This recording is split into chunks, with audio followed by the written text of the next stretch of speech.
The story of Black America is the story of America. It's the story of a people who have pushed this country to live up to its stated ideals. But Black people have always believed in the promise of a better America. So, at this moment we're in now, we must choose to fight for that better America. And just like our ancestors, who stood up to the violent racists of a generation ago, we will stand up to this president and say, no more. Because America is better than him. So we choose to be bigger. We choose to be bolder. We choose to bring back justice, respect, and dignity to this country. We choose Joe Biden to lead us all towards that American promise together.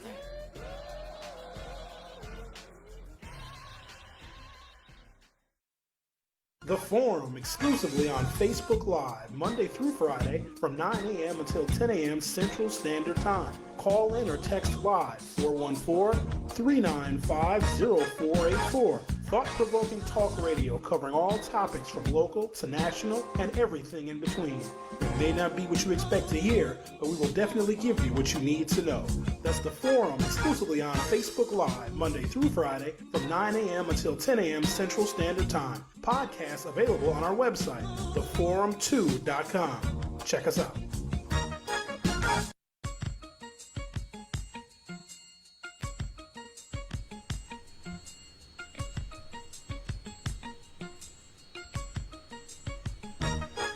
Good morning.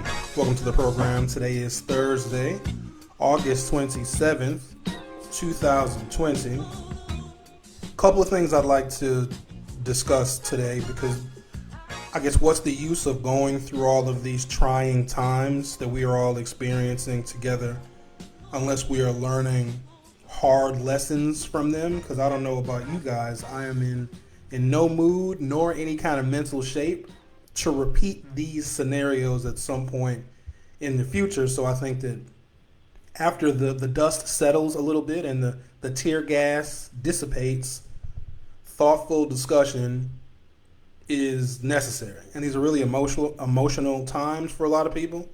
And I think in order for us to move past this with a sense of stability, we should have these discussions. And so I welcome everybody to join us Monday through Friday from 9 a.m. until 10 a.m. We have a series of problems in this nation, and politics is one of them. And, you know, an overarching question, which I'm probably going to have to dedicate more time to, is how do we coexist in this country with people who see Trumpism as the direction?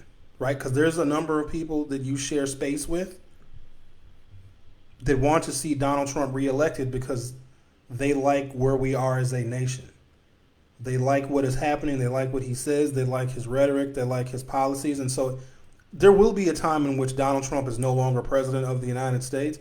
How do we coexist with the people that have supported him and have enabled him, because they're not going to go away?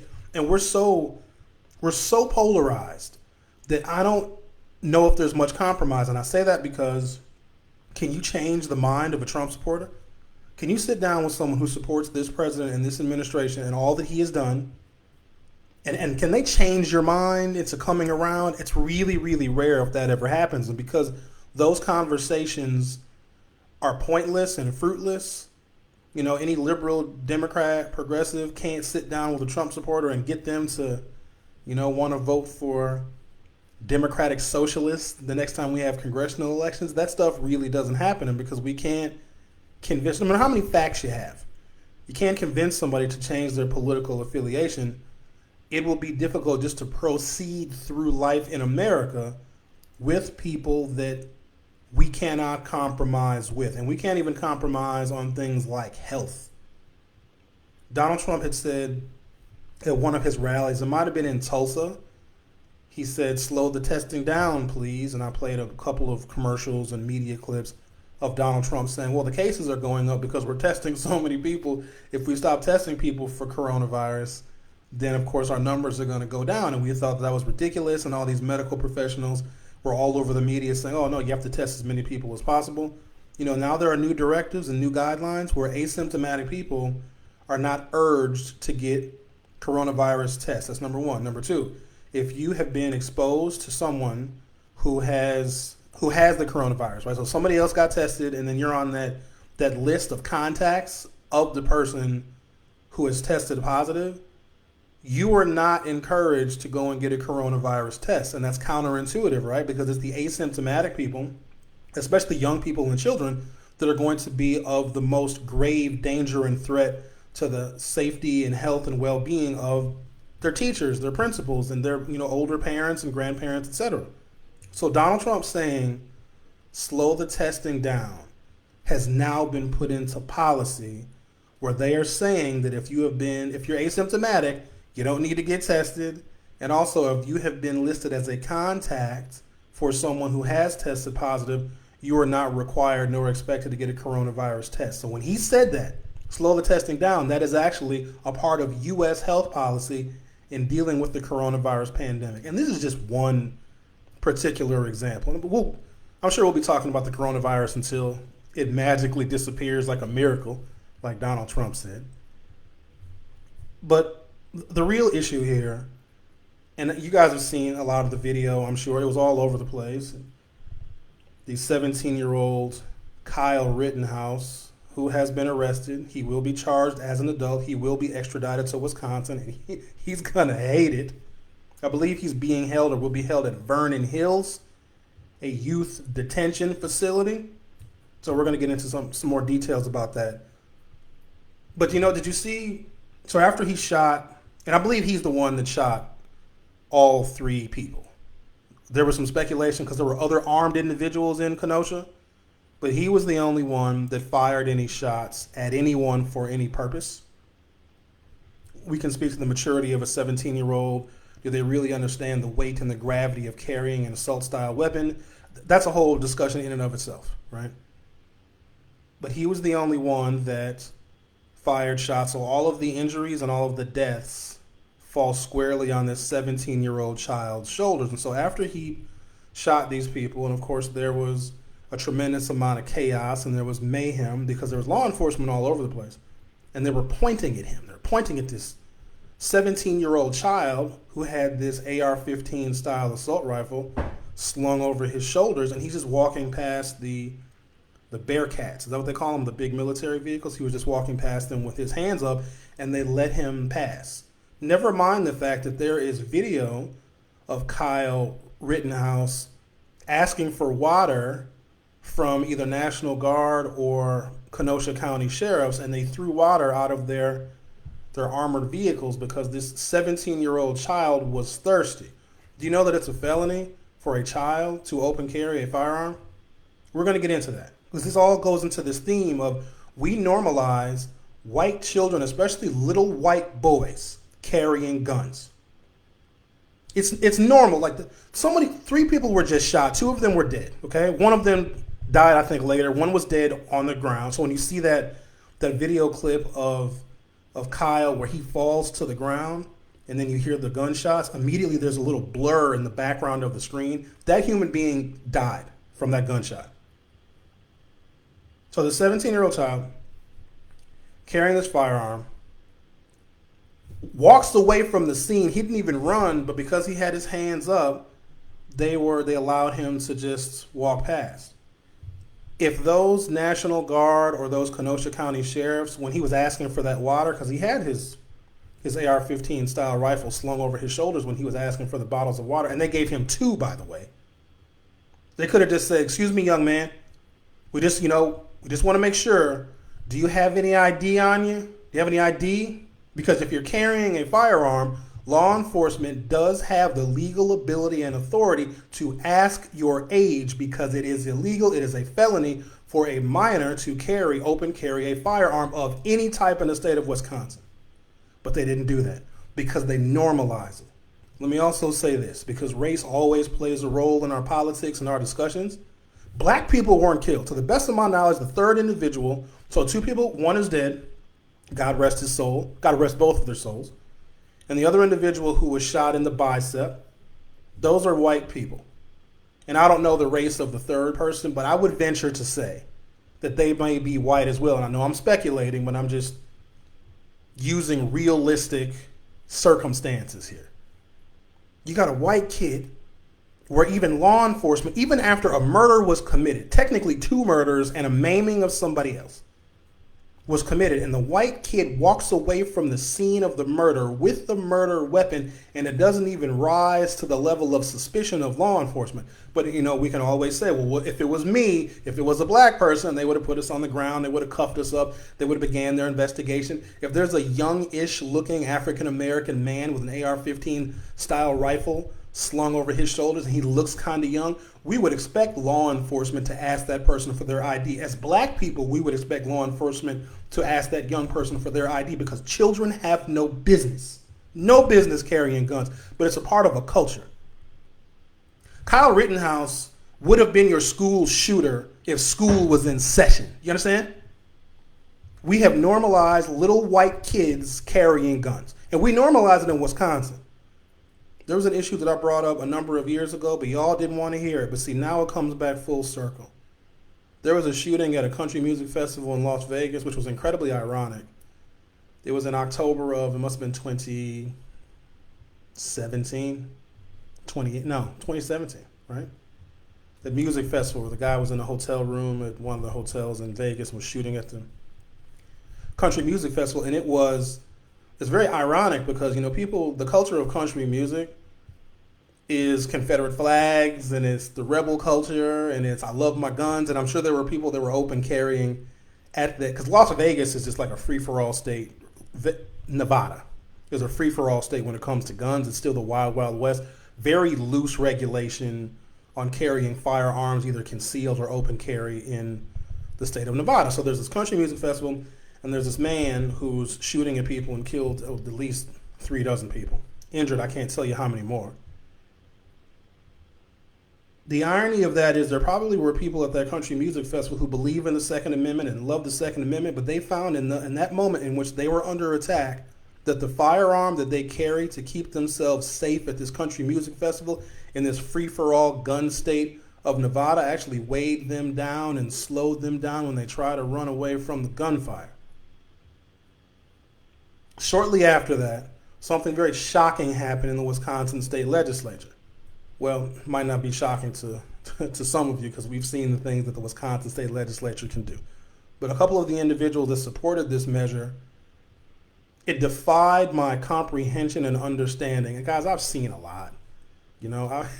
Just in the last 24 hours, a bunch of internet people have decided that they want to say all sorts of very colorful things to Sherwin, but that's just all in a day's work. Don't worry about me, guys. I'm fine. But this thing that happened on the heels of the Vegas shooting here in Wisconsin, I had no words for it. And then when I finally did get the words for it and I had a conversation about it, everybody basically tuned me out. And this goes into the theme of what I'm talking about today. We need to stop normalizing children with guns. So normal, in fact, that they can commit a murder, a double homicide, an attempted murder on a third person, walk past the police, walk past the National Guard, get essentially accommodations, right, and rations from the National Guard. This is a child. I posted pictures of this child's face. He looks like a baby. But it's so normal. You have normalized white children carrying firearms, whether it's in a school or whether it's on the street pretending to be someone protecting property. You're 17 years old. You don't even have any property rights, especially not in the state of Wisconsin. He wasn't here protecting his business. But the result was white people are getting killed from the normalization of white kids carrying guns. He didn't shoot black people now, because if he would have, that would have been a whole nother thing. But even the phenomenon of school shootings is white kids shooting other white kids. Even when you have a school shooting, you don't have a white kid picking out the black kids. In a very rare circumstance that happened, that was Columbine, where I think they did murder a black child in Columbine. That was in 1999. That was last century. But we normalize white children carrying guns, and white children kill other white people, and we just saw evidence of that. And normalize, when I say normalize, it's because this guy just committed a murder. This child committed a murder. And I hear his mother dropped him off, so she's going to be an accomplice. That whole family going to be locked up. But this is your law and order president who should be in support of this law-breaking 17-year-old child and his mama going to jail because Donald Trump is a law and order president, right? Or do they make up different excuses when people are executing law and order in their theme of law and order? We've just made it to where we don't even see a white child as a threat with a gun, and we know that they're the threat. They're the threats when they're children because of school shootings, and they're the threat when they get older because a lot of your mass shooters, not all of them, are middle-aged or younger white men.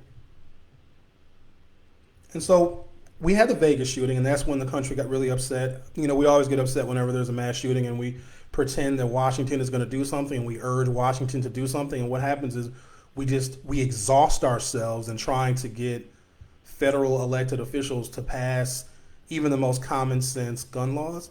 And one of the reasons is Republicans have found, goes back like 20 years, they actually get higher marks and higher approval amongst Republican voters if they just oppose Democrats. Not to come up with their own policies, right? It's not to have a fix for Medicare, Medicaid, and Social Security. It's not to have a fix for health care, because have you noticed they still have not given us a reasonable alternative to the Affordable Care Act? And I was waiting for one. I was like, okay, we have Obamacare. What are the Republicans going to come up with? Is it going to be better? Is it going to be more efficient? Is it going to be cheaper? They didn't come up with anything, and more than a decade later, they still haven't. Have you guys noticed that Donald Trump doesn't even have a plan or an agenda for his second term? Because he doesn't need one. Republicans get more marks and higher ratings and higher approvals from Republican voters when they just oppose Democrats. Democrats can have the best idea in the world. Democrats can say, you know what? Times are hard for a lot of people. A lot of businesses have closed. We're going to give you $1,000 a month. Mitch McConnell wouldn't even hear it, even though some of Mitch McConnell's and other Republicans in this nation need that $1,000 a month more than Democrats do in some cases. They'd oppose it. You know how asinine that is? You have an entire political party that is built on just opposing the ideas of the Democrats. And so what the Democrats have done, because Democratic voters demand more, we want more, we require more, you got to work your ass off. That's when they talk about, oh, these Democrat-run cities. You know how hard it is to win a Democratic primary? It is harder to win a Democratic primary than it is a general election, because Democrats just scrutinize each other on the campaign trail. We eat each other alive because we want to see if you can get through the gauntlet of the voters to see if you would be a good representative for us, because we require Democratic elected officials to work every single day. You better come up with a policy. We don't care if Republicans won't hear it. We don't care if it's not going to go to committee. We don't care if it's not going to get a hearing. You better put some policy out there. You have no choice. And all the Republicans get to do is sit back and oppose it. And they can win elections. After the Vegas shooting, there was an NRA-sponsored bill. You know, the NRA has got a legislative arm where they protect the Second Amendment, and they, you know, after school shootings, after Sandy Hook, the NRA sent representatives to make sure that people didn't want to, you know, surrender their gun rights. That's the kind of stuff that they do. They're soon going to be disbanded because they're a corrupt organization as well. Don't ask me, ask the Attorney General in New York. But the NRA had this like full court press around the country after the Vegas shooting, because things like that make people reconsider firearms and owning firearms and who can have a firearm, and do you need to have be adjudicated mentally stable in order to have a firearm? Do you need a background check? Do you need an additional background check? Do you need a supplemental background check? Do you need a local background check, a state background check? And so people start having these conversations, and then the NRA panics, because if gun rights are regulated, then the NRA is going to lose revenue. I mean, they're a lobbying organization. That's what they do. And people that own guns and people that manufacture guns are their clients, and they're serving the needs of their clients, even if it opposes American morality. Okay? And so the NRA did their full court press, as they always do after a mass shooting. And this one was the Vegas shooting in October of, I believe, 2017.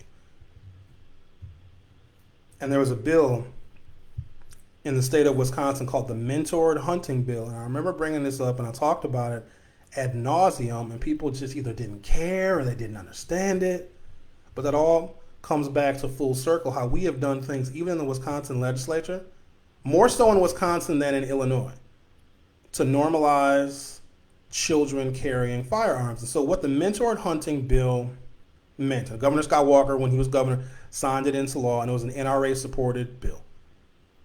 It was such an extreme bill, this Mentored Hunting Bill, and I'll talk about what it means in just a second. It was so extreme that there were a number of Republicans in the Wisconsin State Assembly, which is, I would argue, is the most conservative legislative body in America.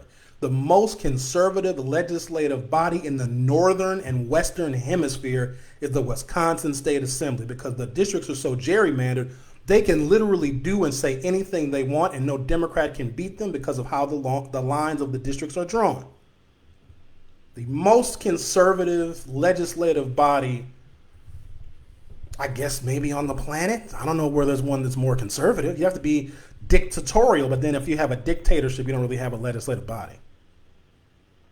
And there are a number of those Republicans in the assembly that said, and they love the guns and they love the NRA, right? Because there's a collaboration, a real deep relationship between Republican legislators and the NRA. You guys know that. It's not news to you. You're all very smart people. And so there was a number of conservative Republicans in the Wisconsin State Assembly that were like, hell no, we're not voting for this mentored hunting bill.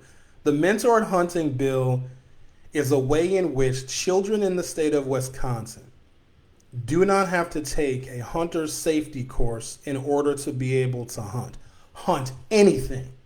Ruffed grouse, pheasant, ducks, deer, anything. If you were born after 1973 in the state of Wisconsin, you have to take a hunter's safety course. Now, we have a very outdoorsy state. There's a lot of, wildlife and lots of hunting places. And the thing about, the outdoorsy culture in Wisconsin, a lot of those outdoors people, and they vote for Democrats and both Republicans, but a lot of conservatives, it's a part of their culture. They go and hunt. They're actually environmentalists, but for some reason they don't vote for environmental protections, which is really weird because that's something in which Democrats and Republicans could see eye to eye on, because Democrats, of course, believe in environmental protection as a matter of life and death. And some conservatives who like hunting culture, the outdoorsy type that wear camouflage even when it's not necessary, like all the time they wear camouflage, like camouflage is a part of their Tinder profile picture. Camouflage it's a part of their ensemble. Actually, somebody bought me a good friend of mine, Rich Judge. Shout out to Rich Judge. I worked with him many, many years ago on a presidential campaign. He brought me the Bubba Wallace hat, the black NASCAR man, who just kind of disappeared. Bubba Wallace did. But Rich bought me a camouflage and blaze orange Bubba Wallace hat. I would go get it, but I won't go get it. Because, blaze orange is the color that you wear when you're going hunting. It's a very Wisconsin thing. I don't know if there are people all over the country that, have blaze orange as a part of their wardrobe, but it's a Wisconsin thing. And the brim is camo and the hat is blaze orange. So it's part of the culture here. But what this mentored hunting bill did is it essentially did away, it's a loophole so that you don't have to take the hunter safety course. I'm 45 years old, and if I wanted to hunt in the state of Wisconsin, I would have to take a hunter safety course, and it's not easy. It's a strenuous exam. Like, some of it is online, then you got to go in person and you got to do stuff, and you got to demonstrate you know how to use a gun. But those are all very good things. That is a common sense regulation. But the mentored hunting bill, which was sponsored by the NRA, and on the NRA's legislative website, they have since taken it down. They thanked individual legislators in the state of Wisconsin that voted for this bill that they sponsored, that essentially is a loophole to where you don't have to take a hunter safety course anymore. Meaning that a child of any age, and when I say any age, can possess and own a firearm, and they can go hunting without having to take any kind of safety course whatsoever, as long as they're with someone who has a hunting license.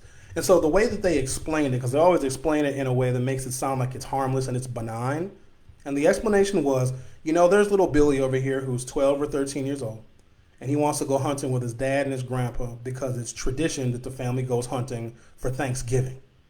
Thanksgiving is when the deer hunt season opens up, but little Billy hasn't yet taken the hunter safety course, and little Billy could be 9 or 10 or 7 years old, and the grandpa bought Billy his first 410 gauge shotgun. And now Billy can own that shotgun. He can possess that shotgun. He can carry that shotgun and go hunting with his dad and his grandpa. A real family tradition type thing. It sounds kind of sweet when you think about it. And what the mentored hunting bill is, it says little Billy, as long as he's going hunting with someone that has a hunting license, little Billy doesn't have to be trained, doesn't have to take the test, doesn't have to, do the online course to be able to go hunting. There are a bunch of Republicans in the state of Wisconsin that represent extremely conservative districts that said, hell no, we're not voting for this. But there were 2 Democrats that did vote for this bill. And for the life of me, I cannot understand. If the bill was so extreme, because now, then you had pictures on Twitter. So once the mentored hunting bill was passed in the state of Wisconsin, it was kind of a joke, but it was also very disgusting. I remember seeing pictures of men who had sons, and one of the pictures, this child was like 6 months old, baby. And the dad posted on Twitter like, "Oh, I can finally buy my son is going to grow up to be a hunter. He's 6 months old," and it shows a picture of the baby and the dad holding the rifle. This is my son's gun, and when he gets old enough to hold it, we're going to go hunting, because the mentored hunting bill sets no minimum age of when that child can go hunting as long as they are with someone who has a hunting license. You know what that does? That tells children and tells parents you can buy your kid a gun. If you want to go hunting, okay, that's your thing, that's your bag, all right. But what about when there's no hunting going on? What about when there's no deer season or rough grouse season? What about when there's no duck season? That child still has that gun. And it's legal. And we normalized it. And we see what normalizing white children with guns can do. It's more of a threat to other white people. There was no violence last night in Kenosha. It was very peaceful, even though the protesters were out well past the 7 p.m. curfew. But I think that authorities know that if you're protesting peacefully, you can't impose time limits on somebody's constitutional right. So the protesters were out, and there was actually no, as they were marching along several different routes, there was no police presence, because police can be very threatening and they can agitate a crowd, especially with what Kenosha has gone through over the last 72, 96 hours. So there was no police, and they just let the protesters march peacefully. That's what happens when outside agitators stay home. That's why I kept telling people, do not go to Kenosha. If you're not from there, if you don't have a house there, if you don't pay property taxes there, don't go.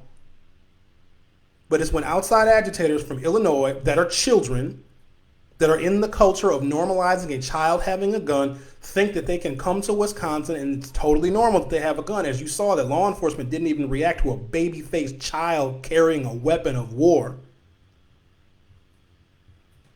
That's when you have problems. Here's another example. So you know the militia types?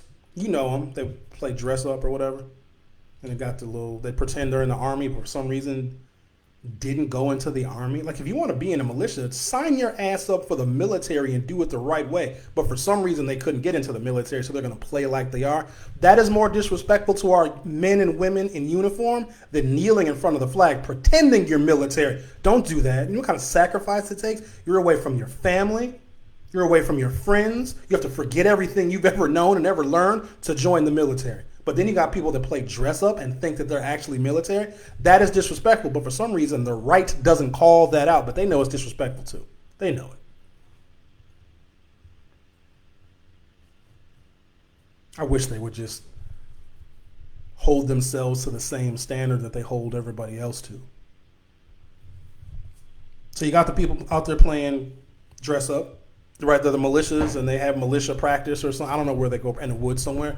But do you notice the militia types don't patrol their own neighborhoods? You ever noticed that? So these militia people, they're always somewhere else because, these people need our help. They weren't called in because local individuals, first of all, there's enough guns and gun owners in Kenosha. We live in America. Everybody's got a gun. Liberals got guns too. Please don't think that they don't. In fact, no, let me take that back. Liberals don't have guns. They're all unarmed. They don't patrol their own neighborhoods, wherever they're from, Antioch, Illinois, Waukesha, Wisconsin, Germantown, Wisconsin, because there's some militia members, I'm sure, or people that want to be military that live in those towns. But they don't walk around their own neighborhoods with guns. If you were a true militia and you really believed in the Second Amendment and open carry, you would carry firearms when you go to your kid's school. You'd carry firearms when you go to a little Walmart, little Sam's Club, or wherever they at Woodman's, Costco, but they don't, because they know. They know, even though they believe in the Second Amendment, they want to protect people's freedoms and protect people's property. When they are out in public carrying a weapon, it is a threat, and it escalates tensions. That's why they don't do it, but they go somewhere else and carry a gun for individuals that never asked them to come in the first place. The presence of outside agitators when they are armed is what causes the violence. When the outside agitators realized that they need to stay away from Kenosha because one of those outside agitators, quote, militia, which was a 17-year-old child, shot somebody. More militia didn't come. They stayed home. And guess what happened when the outside agitators stayed their asses at home like we told them to? There was no violence. It is these outside people. That's why I kept telling my Milwaukee folks, do not go to Kenosha. You're not from there. If they call you, go. But don't see it on Facebook and then think you're needed and wanted. No, you're not. You're going to be charged with murder. Stay at home. You stay at home and mind your own business and just watch it unfold and watch local people take care of local business, and you don't get charged with murder. It's amazing how that works. It's amazing how you shut your mouth and just watch it unfold from a distance. You don't kill anybody. Whoever would have thought? And why do I have to be the one to tell people that? The mentored hunting bill in the state of Wisconsin received 2 votes from 2 of the most liberal and progressive Democrats in the state of Wisconsin. Now remember, this bill that allowed children of any age to own a gun and to go hunting as long as they were with an adult that had a hunting license. It was so extreme that Republicans did not vote for it. It passed ultimately because there were enough Republicans that did, but there were 2 Democrats that voted for it. One of them is Jonathan Brostoff. The other one is David Bowen. And because there's such a deep love and affection for those 2 liberal, progressive members of the Wisconsin state legislature, and just generally nice guys, I suppose. I know one better than the other. No one wanted to believe or understand that they actually voted for a bill that was supported and sponsored and promoted by the NRA after the Vegas shooting, when we're supposed to be clamping down on the loose regulations on having firearms, when we're supposed to pay our attention to making sure guns don't get in the wrong people's hands. 2 liberal Democrats voted to essentially loophole a hunter safety course for children, therefore adding to the culture, not just the culture, social culture, but the political culture of normalizing babies and children having guns. And they've never answered for that. And that's why I don't fall in love with these elected officials. And Tony Evers says stuff, and some of y'all fawn all over him. Tony, you're such a wonderful governor. Don't fall in love with your candidates because they are so fundamentally flawed. They put their pants on one leg at a time. Their hearts beat and pump red blood like everybody else. They are fundamentally flawed. Do not fall in love with these candidates because they will break your heart. You think we would have learned that by now? Good morning, Leah Delaney, Vanessa Garrett. Good morning, Cassandra D. Good morning, Mary Braun. Good morning to you. Star Xavier Mom. Good morning, Vaughn Mays. Good morning, Vaughn. I know I'm really late with the comments, but I had to get all that stuff out because I was a lot in my dome. I'm so glad. I think he meant to say you saying this. Black kids can't play video games or even have water guns without people swearing. That's why they're violent. Look, Tamir Rice had a BB gun. And it was like 7 seconds from when the police arrived on the scene to when they started shooting this child. But we watched a 17-year-old murderer walk right past law enforcement in armored vehicles, and they didn't even question his age. If you're going to be law and order, Democrats and Republicans can compromise on law and order. It's just the Republicans think different laws apply to them, and race is at the heart of it. You see a black person with a gun as a threat because you don't want black people to maybe do to white people what white people have been doing to us. We have no interest in that. If we wanted to off a bunch of white folks, it's really not hard. White people they're everywhere. They're all over the place. Sometimes you see them when you don't expect to.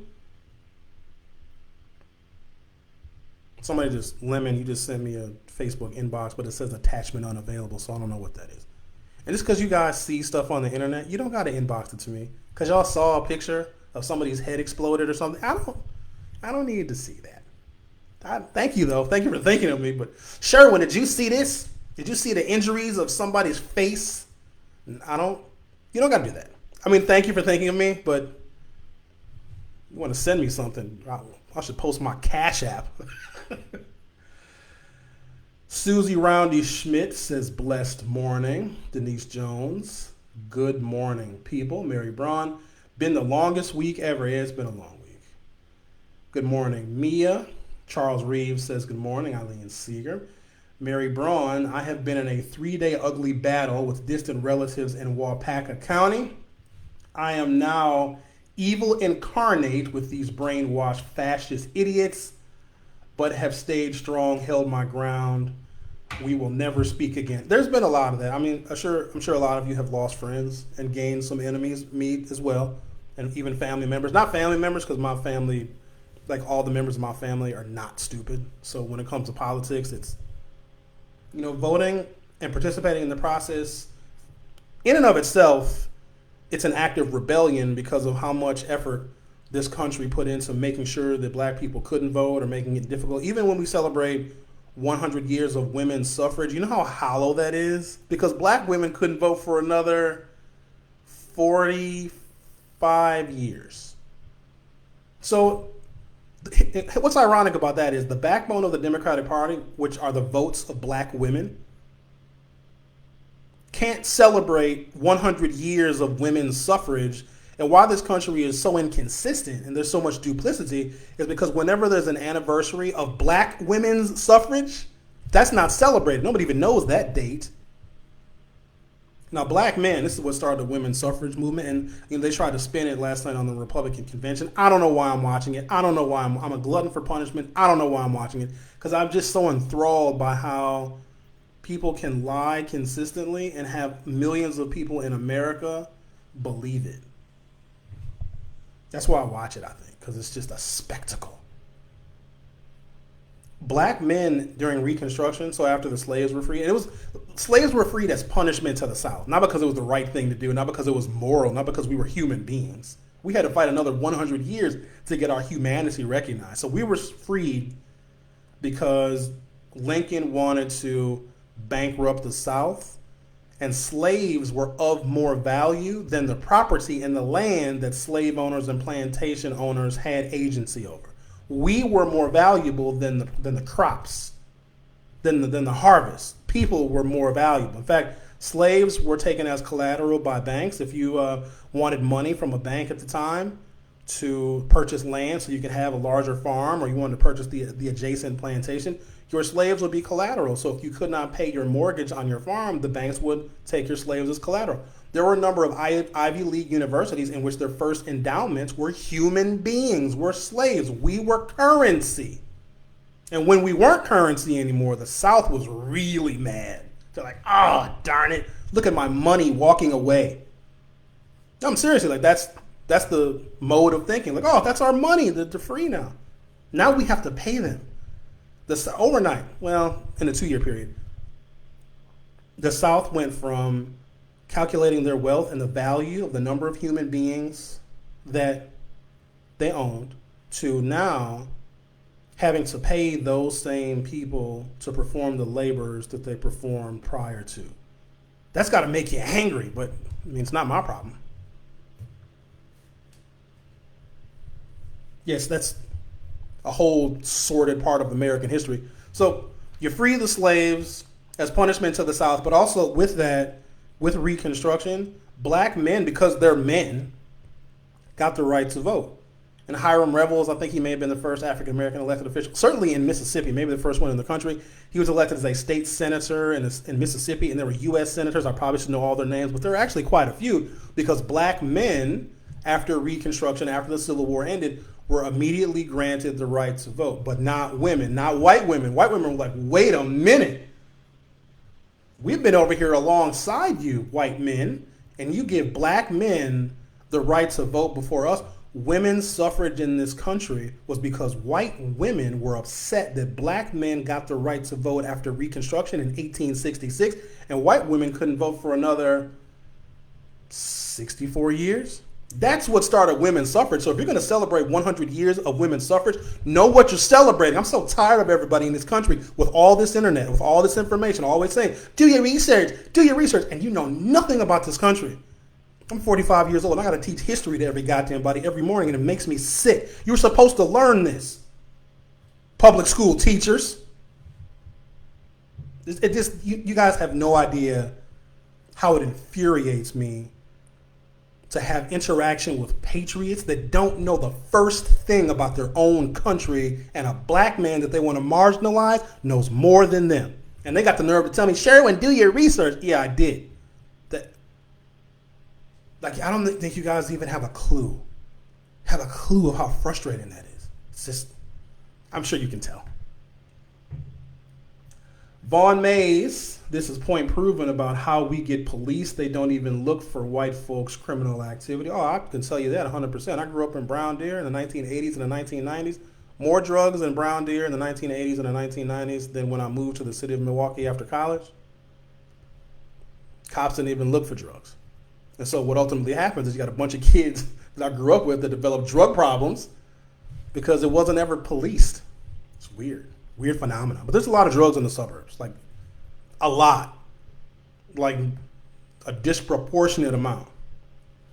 Reggie Snow, Trump Republicans are going to be quiet as church mice when Mr. Petty Dent in jail. Yeah, I got a poll right here that says Joe Biden got 0 bump in the polls after the convention. And I thought, even though, and I'm biased because the convention was supposed to be in person in Milwaukee, but because of the Trump virus, we didn't have it here because Trump and the China virus, which really is the Trump virus. In fact, the strain of the virus that we got in America came from Europe, another gift from Europeans. Thank you. They've given us so much. They just don't stop giving us things. Usually you get a convention bump, and I think the way they produced and executed the convention with considering the circumstances, I mean, it was okay. I think there's going to be, like, future conventions are going to be mimicking what we saw, the virtual convention, because it's easier and it's probably a lot cheaper. We didn't get to, charge people hotel rooms, and people weren't coming to Milwaukee to go out to eat and all that other stuff. So we lost a bunch of revenue, but I think they did the best they could with, considering the circumstances. And I thought that, well, sure, there'll be a few people that might be convinced, that might change their mind, or those people that are in the middle, even though I don't think they really exist. Which means that because Joe Biden didn't get a post-convention bump, the only people that watched the virtual convention were the faithful. So you watch the convention because you're already going to vote for Joe Biden. You're already not going to vote for Donald Trump. That's what it suggests to me, but I could be wrong, and I've been wrong before. Vaughn L. Mays, they get to come here, buy drugs and prostitutes, and just drive back high and balls empty. Vaughn, we can't say balls empty in this group. There's children watching. High and balls empty without ever even worrying about being stopped, but the pimps and prostitutes going to jail. But yeah, that's always it. Like, we don't own the planes that bring the dope in, but the petty drug dealers get life in prison. Mary Braun said, that was privilege. That was white privilege. Talking about the 17-year-old baby. He ain't a baby no more, getting charged as an adult. He ruined his life is ruined to protect people's property. Let me go back to that for a second. I probably should get through all of your comments, but I'm so behind with the comments that they probably won't even make any sense anymore. You guys can talk amongst yourselves in the comments. You guys are very good at that. If you don't open carry, and you don't patrol your own neighborhood, because, like, when there's no protesting going on, like, there's still property crime. You know that? Like, there's still people's houses getting broken into and cars getting broken into. In suburban safe neighborhoods, there's still crime, still heroin addicts breaking into people's garages in Waukesha. Of course there is. But why don't those militia types patrol their own neighborhoods? Because there's crime everywhere, and they know that. Everybody knows there's crime all over the place. The only reason why you think there's no crime in certain neighborhoods, because it's not reported on the news, because it'll make property values go down. That's the only reason why. Like, don't think that those are crime-free areas where people say, oh, I want to move to a safe area. No, you think it's safe because the crime that happens out there doesn't make the news. They report the crime that happens in black and brown neighborhoods and communities, and ultimately it devalues our property so white people can buy it cheap. I worked in media, guys. I know how it works. You can have a profound influence over people. Just look at advertising. Go look in your cabinet. I hope you got food in your cabinet or your cupboard or whatever we call it, or in your refrigerator and in the freezer. Look at the brands that you buy. And sometimes there's brand loyalty because this is what your mother bought or your father bought, this brand of Aunt Jemima pancake syrup because you like a slave woman on your pancake syrup. And the white folks got really mad when they didn't have a slave lady on the pancake syrup. It's not going to taste the same if I don't have a slave on my syrup. How dare you remove my slave lady? Boo. Who is this inboxing me? Oh, sure, when I'm unable to see your video, are you affected by the outage? No, I'm not affected. Can y'all see me? There's viewers, so I guess you guys can see me. What was I talking about? Oh yeah, the brands. So if you look in wherever you keep your food and notice the brands of things that you buy, that's because you have been influenced by advertising. And sometimes when you go to the store and you need to buy stuff, you may have a list of very specific things you're going to buy. Sometimes you just throw stuff in the cart. And when you make those very split-second decisions, it's because you saw a series of advertising and commercials, whether it's on social media, whether it's listening to the radio or on TV, that influence you toward those brands. Media can do the exact same thing. When you report stories for years and years and years on the crime and the destitute situation of certain neighborhoods, then ultimately you're going to think, wow, these Democrat-run black cities are really in a lot of trouble.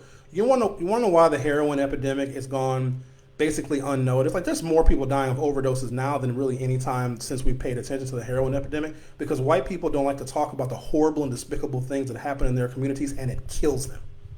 Black folks have no choice but to talk about it because we want to get through this. We talk. We're very vocal people. That's why we can't be quiet in the movies. Now, I know that's a stereotype, but come on, y'all gotta. Ooh, that makes me mad when people. Thank God for Netflix. Now, don't white people don't take a liberty and say, well, Sherwin said black people always talk in the movies. I can say that because I'm black. What else do I have here? I got stuff. From Reuters, Biden held his lead over President Donald Trump in the national poll taken August 19th through 25th, with 47% of registered voters backing the Democratic challenger and 40% supporting the Republican incumbent. That was a similar edge to what Biden had before his party's convention, scaled back virtual event because of the coronavirus pandemic. So we already talked about that.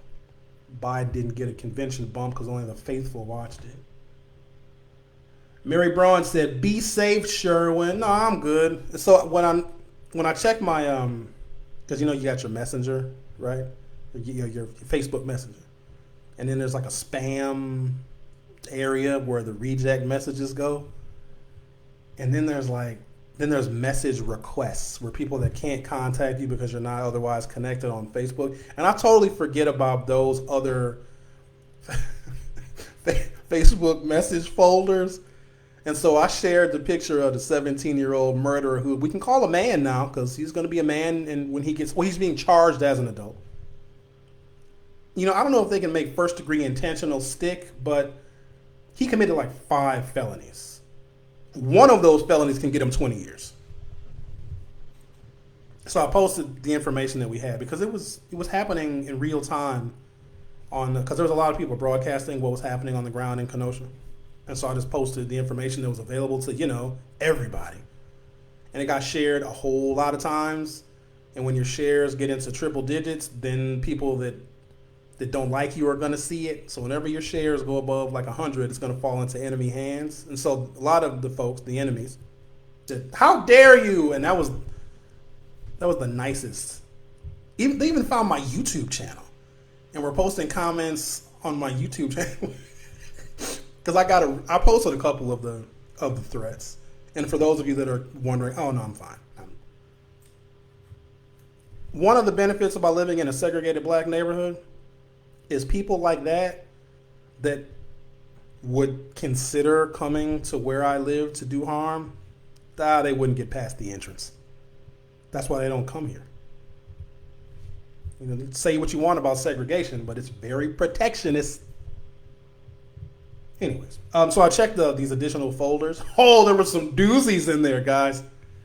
There was some doozies. They were just mad. Like, how dare you post this child's information? He's just a child. Getting charged as an adult. He's a big boy now. But no, I'm good. But no, one guy posted on one of my YouTube video, yesterday's YouTube video. He was like, "Oh yeah, you talk with a lisp." You gotta just love the creativity of people that would ultimately lose an American Civil War, but whatever. Sandra B. Holzem Hauser. There's a picture showing a 17-year-old in the front row of a Trump rally in Des Moines, Iowa earlier this year. Not shocking, I know. Good morning, Michael Brox. M.V. Skokie Sabali. I always think I'm saying your name wrong. He says, Minnesota 2. Sam Marginov, nor did they prevent him from leaving the scene. Sam also said, agreed, they act like an occupying military. So yeah, these outside agitators, when they go away, then protests remain peaceful. Because I'm going to give an example, because I would never do this. That's why it's kind of a moot point, but an example nonetheless. If there was a bunch of unrest going on in, give me a city, Chicago, with the worst football team in history. Okay, let's say there was something going on in Chicago. I live in Milwaukee. I'm from here. This is where I do my stuff. That's where I work and whatever I do here. And there's some unrest going on in Chicago. You know how you have a different spirit, like a different overall just demeanor when you go out of town? It's like I call that the vacation spirit. Like you can leave your identity because nobody knows you here. You're in a different city. You're on vacation. I would never do this. But if there was, something going on in Chicago, and I'm not from Chicago, which means I don't have, and I got family there, so I guess that's probably a bad example. Des Moines, Iowa, we'll say that, right? If I go to Des Moines, Iowa, and participate in some unrest, I'm actually a colonizer because I'm from somewhere else. I have my property somewhere else, but I'm now invading another place where I probably wasn't invited. And I don't have any allegiance to the people nor the property because I don't know them. They don't know me. They're not my friends. They're not my family members. They're not my coworkers nor my colleagues. So if I destroy things in Des Moines, Iowa, because I'm out there peacefully protesting and down with police brutality, the windows I break don't come out of my pocket. I'm not going to be there to help clean up. My property taxes are not going to pay for the police cars that were damaged. And so outside agitators bring their vacation attitude to somebody else's city. They come as colonizers and they destroy. That's exactly what colonization is. You assume agency over a place and over property that is not yours. It's like when we planted the flag on the moon, when we went to the moon in 1969, which is America. We don't own the moon. That's what these outside agitators do. And when they disappear, notice there's no murder. When they disappear, then peaceful protests are allowed to proceed without a curfew. The curfew is because the outside agitators don't get to the war zone or to the riot zone until nighttime. People that are fighting for justice are out there protesting all the time. But curfews are implemented so that outside people stay home. And that's why I tell people incessantly, don't go down to Kenosha. And I had to tell somebody that I know that went down to Kenosha and they had their little camera on and just went down just to be nosy. They didn't ask you to come. Nobody asked you to come. If you were requested, if your presence is requested for a protest, then by all means, because then you can take shelter in that person's, in their home if something goes down. You got somewhere to go, right, in which you can shelter in place.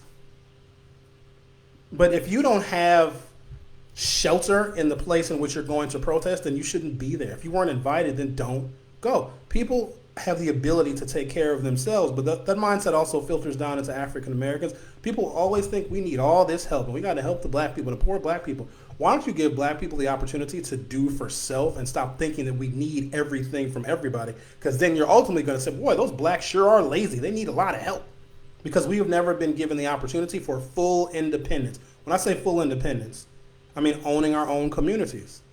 Because don't they love to say, oh, you blacks are just tearing up your own neighborhoods. We don't own the hospitals or the banks or most of the real estate. We don't own any of that stuff. We don't own the capital in our neighborhoods. So it's not our neighborhood. It's actually yours. Other than our homes, if people don't own their homes, then it's the landlord's property. So you're destroying your. Why do you tear up your own neighborhood? That's a dumb. If somebody says that, that's like Forrest Gump IQ. You're tearing up your own neighbor. Why would you? It's not.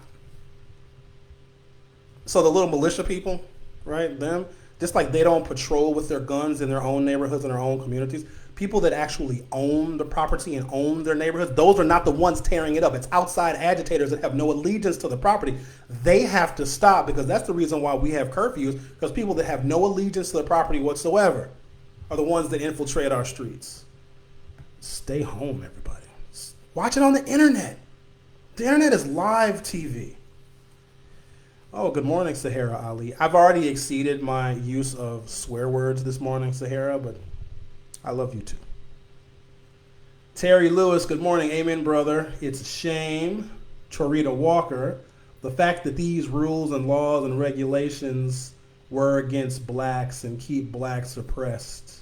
Truly Ridonculous. Redonkulous. That's what redonkulous looks like when it's spelled out. So the Democrats they got their work cut out for them. And I'm talking about them like not as us as a democratic society or as democratic voters, the institution of the Democratic Party. Because it's pretty well known, maybe not accepted, but well known by people that black folks have some requests, right? We have a few. And we air our grievances freely. The Democrats cannot take the presidency from Donald Trump without really high participation from us. And here's the thing. We, as marginalized and disrespected as we are and always have been in this country, we always give you another chance. We always just give you another shot to get it right. We're willing to make a deal and a compromise with the Democrats, and it's like this. Even though voting is not transactional, to some people it must be. Okay, we'll vote for Biden or whatever. Cool. We may not love it, but all right.